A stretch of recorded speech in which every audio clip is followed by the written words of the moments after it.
Coronavirus. Coronavirus adalah virus yang pertama kali ditemukan di Wuhan, China. Saat ini, sekitar 113 negara di dunia telah melaporkan bahwa masyarakat mereka terjangkit virus corona, tidak terkecuali negara Indonesia. Bahwa yang Jepang ini ke Indonesia bertemu dengan anak yang anaknya ibu tadi yang berumur 31 tahun dan ibunya yang berumur 64 tahun, dua-duanya positif corona itu ada di Indonesia, di sini. Tidak berselang lama setelah pengumuman dari Presiden Jokowi, kasus corona di Indonesia meningkat dengan cepat. Jumlah pasien positif virus corona di Indonesia terus bertambah. Positif virus corona bertambah menjadi 134 kasus. Terinfeksi virus corona atau COVID-19 kembali bertambah. Hingga Sabtu 21 Maret total 450 orang dinyatakan positif COVID-19 dengan 38 kasus meninggal dunia dan 20 orang yang sembuh. Dengan meningkatnya kasus corona di Indonesia, pemerintah mengambil kebijakan dengan membatasi ruang gerak masyarakat. Sekarang ini yang paling penting, yang perlu dilakukan adalah bagaimana kita mengurangi mobilitas orang dari satu tempat ke tempat yang lain.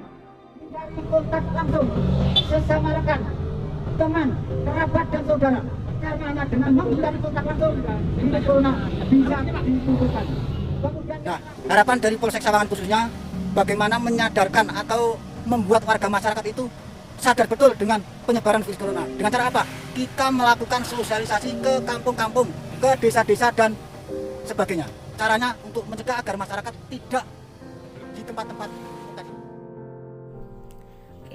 Halo teman-teman semua, dimanapun teman-teman berada dalam menyaksikan video presentasi kami dari kelompok 15 akan membahas relasi lintas agama dan pandemi.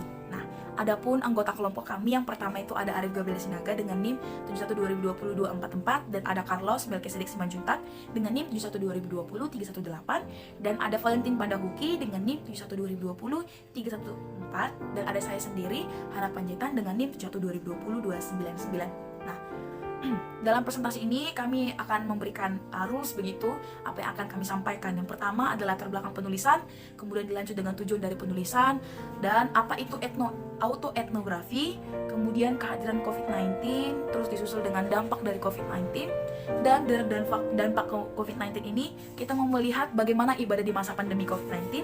Kemudian dari COVID-19 ini kita juga akan melihat stigma sosial dan respon terhadap stigma sosial sebagai pasien COVID-19. Nah, sebagai pasien COVID-19 ini kami berkaca dari kacaken sebagai penyintas begitu dan diakhiri dengan kesimpulan dan refleksi teologis. Nah, sebelum sampai pada siapa itu Ishak Latu begitu, kami mau menjelaskan begitu dulu bagaimana situasi yang ada pada saat itu. Jadi dunia digemparkan dengan virus corona SARS gitu di penghujung akhir tahun 2019, tepatnya di bulan Desember ya begitu. Jadi virus ini pertama kali muncul di negeri Tiongkok, tepatnya di kota Wuhan begitu. Nah, virus ini menyebar ke negara-negara lain seiring dengan mobilitas manusia secara global gitu. Jadi dari perubahan status endemi menjadi pandemi tentu ditandai dengan semakin tingginya angka penyebaran virus di berbagai negara. Jadi saat buku ini tuliskan, tepatnya di Amerika Serikat menjadi negara yang memiliki kasus COVID-19 paling tinggi di dunia, sementara Indonesia menjadi negara di Asia yang memiliki angka kasus paling tinggi. Jadi, nah, masuk ke siapa itu Ishak Latu. Jadi, Kacaken ini ya, akrab dipanggil dengan Kacaken. Jadi, kehadiran COVID-19 begitu, hadir bersama dengan kepergian Kacaken begitu, Kacaken untuk melewati lintas benua dengan kasus COVID tertinggi begitu. Jadi berdasarkan pengalaman beliau menghasilkan satu buku yang menggunakan pendekatan autoetnografi dan pendekatan ini menurut kelompok sangat tepat digunakan untuk melihat secara langsung bagaimana COVID-19 ini dirasakan oleh penyintas. Dan Kacaken ini seperti ada gambarnya ini, kami coba kasih satu foto Kacaken yang keren begitu. Jadi Kacaken ini sebagai penyintas begitu, dari penyintas tetapi Kacaken ini mampu membuat satu buku gitu. Jadi itu perkenalan singkat tentang Kacaken. Jadi ini gambaran ini ya, buku ini merupakan hasil begitu dari Kacaken menuliskan, sudah diterbitkan begitu. Jadi kami mau melihat sebenarnya autoetnografi ini apa. Jadi autoetnografi ini menjadi pengalaman pribadi peneliti sebagai data penting untuk mengembangkan konsep berpikir, dan pendekatan ini membantu menggambarkan data dengan hati. deskripsi dan analisa lebih hidup karena ada rasa dan emosi larut dalam tulisan. Jadi autoetnografi ini pendekatan yang menggunakan bukti empiris yang mengajarkan pengetahuan baru tentang kekuatan solidaritas sosial. Nah, terus nih Kak Caken ini menggunakan pendekatan ini melihat lagi bagaimana kekuatan solidaritas sosial, pelayanan spiritualitas, lintas iman dan aliran doa yang menjadi spirit begitu untuk bertahan dan berjuang untuk sembuh gitu dari COVID-19 gitu. Jadi buku ini sangat menarik begitu. Buku ini sangat menarik tetapi juga penting dalam proses pembelajaran menghadapi pandemi gitu. Jadi pendekatan autoetnografi ini merupakan teknik penelitian atau insider menggali pengetahuan begitu. Jadi menjadikan pengalaman pribadi peneliti sebagai data penting begitu untuk mengembangkan konsep berpikir. Pendekatan ini juga membantu menggambarkan data dengan hati gitu. Deskripsi dan analisa lebih hidup karena rasa dan emosi larut dalam tulisan. Nah, yang menjadi poinnya begitu. Kenapa sampai dengan bagaimana kelompok memandang pendekatan autoetnografi ini. Jadi banyak buku begitu yang menggambarkan solidaritas sosial, termasuk solidaritas lintas agama yang terjadi saat pandemi. Akan tetapi buku ini dituliskan oleh Kak Caken memberikan perhatian yang sangat dalam pada pengalaman lintas batas sosial antar medis dan sebagai penyintas begitu. Jadi tujuan dalam buku ini memberikan narasi-narasi solidaritas tentang saling memahami dan konsep dalam konsep sama menderita begitu, sesama yang menderita dan mempergumulkan pandemi kayak COVID-19 ini di dalam ruang ICU begitu.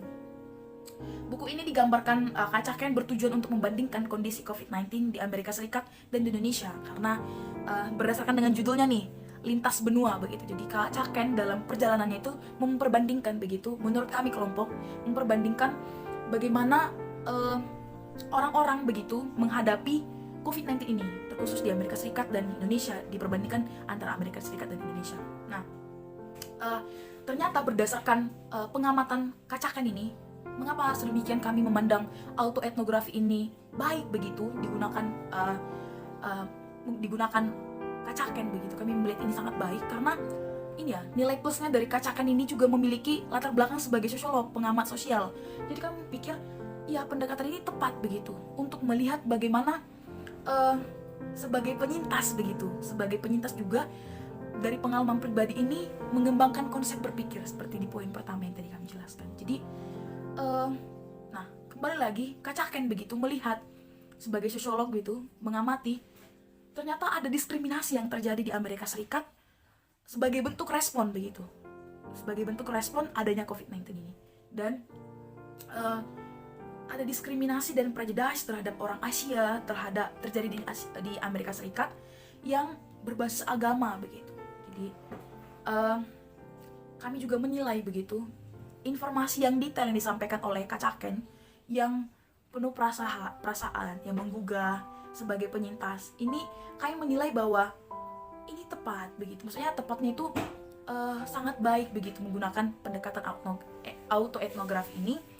Dan berdasarkan itu kami juga sebagai kelompok ini kembali lagi menganalisis akan peran individu dan kelompok serta kaitannya dengan relasi agama. Jadi presentasi ini kami persembahkan untuk melihat lagi bagaimana relasi sosial dalam tekanan yang dialami oleh seluruh orang, karena seluruh orang mengalami begitu, merasakan ada tekanan. Nah, tentu kami beracuan pada buku memoir COVID-19 sebagai buku utama kami begitu. Dan jadi kami pikir itu menjadi alasan-alasan kami juga menilai pendekatan autoetnografi ini baik begitu dipergunakan.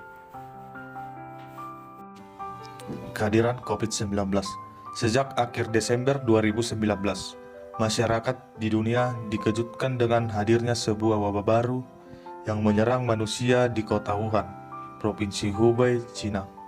Penyakit ini disebabkan oleh corona atau COVID-19 dan menimbulkan gejala utama berupa gangguan pernapasan, bahkan sampai menimbulkan kematian.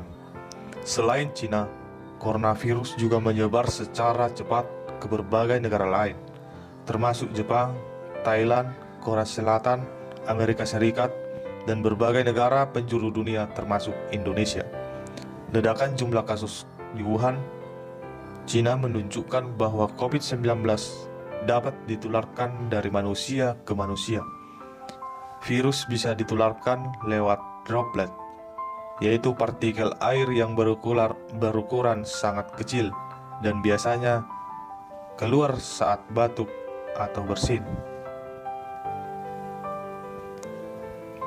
Dampak COVID-19 di Indonesia yaitu pada saat pengumuman Jokowi menimbulkan kepanikan dalam menghadapi pandemik COVID-19.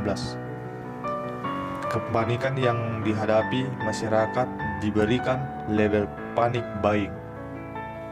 Banyak warga yang panik dan khawatir akan lockdown, seperti yang terjadi di Wuhan, Cina, yang diterapkan sehingga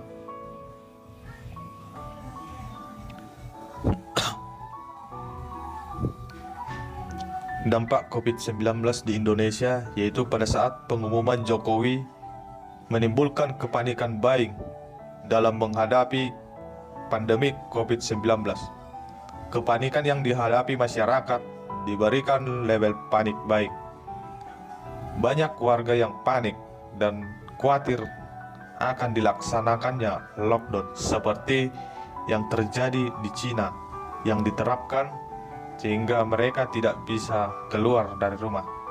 Kekhawatiran ini akhirnya menyebabkan beberapa pembelian yang berlebihan yang disebut panic buying. Oke, selanjutnya ibadah saat pandemi COVID-19. Ketika Kak Caking berada di New York, ia diberikan kesempatan untuk memimpin ibadah di 2 gereja Indonesia yang berada di New York. Menurutnya pelayanan kali itu adalah pelayanan pertama kalinya di era pandemik.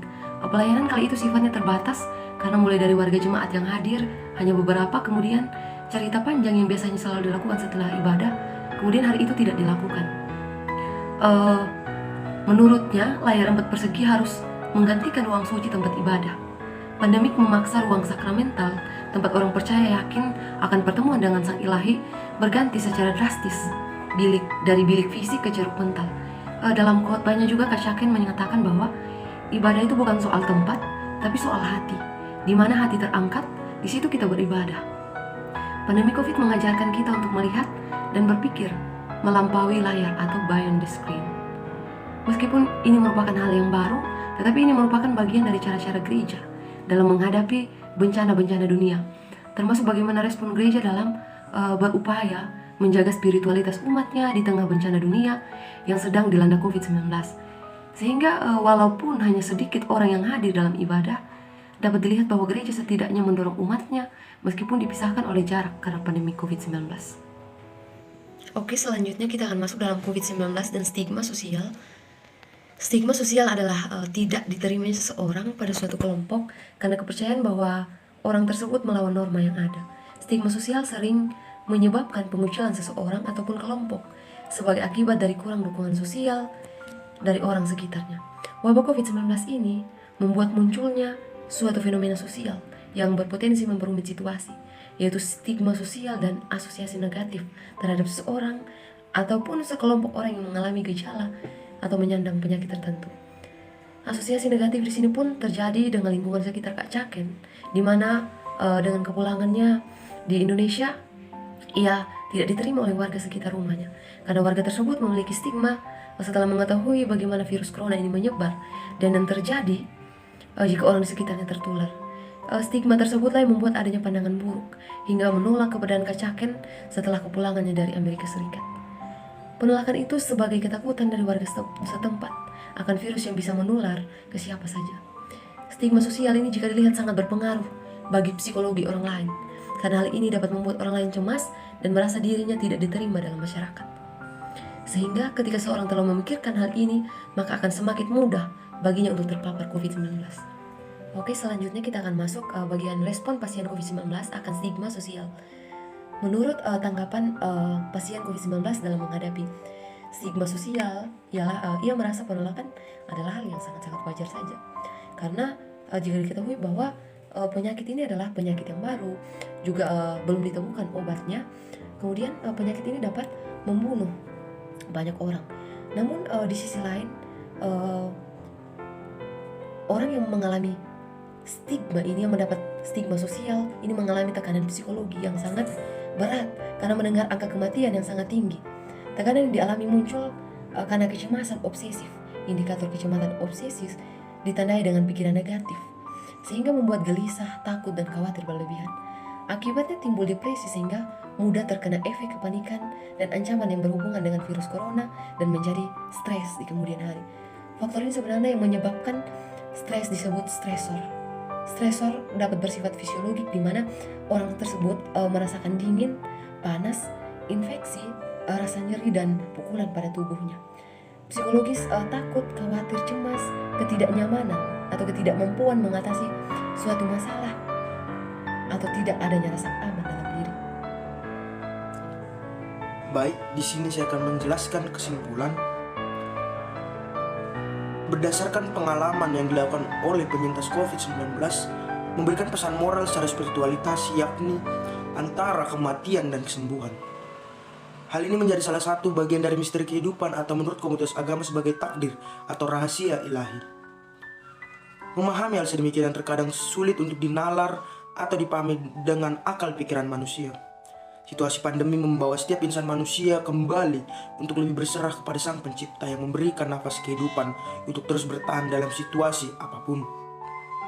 Untuk segala sesuatunya memerlukan perjuangan, bukan hanya dalam situasi yang krusial, bahkan situasi apapun itu harus memerlukan Tuhan sebagai Sang Pencipta untuk hadir sebagai pengendali kehidupan.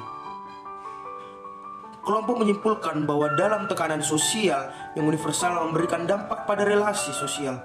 Hubungan individu terhadap kelompok terancam putus karena adanya kepentingan bersama, namun terbatas untuk dimiliki. Hal ini juga menunjukkan bahwa peran agama dalam situasi sedemikian diperlukan ekstra untuk menyadarkan individu maupun kelompok untuk tidak bersikap brutal. Namun tidak dapat dipungkiri bahwa agama juga memiliki peran semakin mempersatukan dan peduli antara satu sama lain. Adanya kerinduan selalu untuk pelayanan menjadi kunci keberhasilan yang menurut kelompok untuk menjalin kembali relasi individu dan komunitas sosial. Lalu saya akan menjelaskan refleksi teologis. Kalau Tuhan mengizinkan kita masuk dalam situasi ini, Tuhan pasti akan mengeluarkan kita dari sini. Sebuah kalimat yang menjadi satu refleksi untuk situasi yang menegangkan antara hidup dan mati. Berdasarkan pengalaman seorang penyintas COVID-19 ini, hal ini tentu menjadi satu pengalaman spiritualitas yang mendekatkan diri kepada Sang Pencipta. Situasi semacam ini menjadi tolak ukur untuk selalu memperjuangkan segala sesuatu yang masih Tuhan izinkan ada pada setiap insannya. Keadaan situasi yang mengombang-ambingkan perasaan dan memberikan tekanan psikologis, tentu hal sedemikian cukup sulit diterima dengan akal sehat, mengingat bahwa penyintas seakan-akan berada dalam ambang kematian. Secara keseluruhan di tengah kepanikan, semua orang berusaha untuk mengikuti aturan baru, namun secara realitasnya dalam ruang privat yang dirasakan oleh banyak orang cukup mengusik dan memberikan tekanan secara mental. Hal menarik yang ditawarkan penulis dalam menghadapi situasi semacam ini, yakni tetap tekun berkeyakinan kepada Sang Pencipta bahwa apa yang sudah ditetapkan tidak akan lepas dari kemudi Sang Empunya kehidupan. Tentu dalam situasi semacam ini juga memerlukan dukungan dari sanak saudara yang mengharapkan akan kesembuhan dan keselamatan dari maut yang mengancam. Kelompok menyadari bahwa berdasarkan pengalaman yang memberikan penekanan akan relasi manusia dan Sang Pencipta.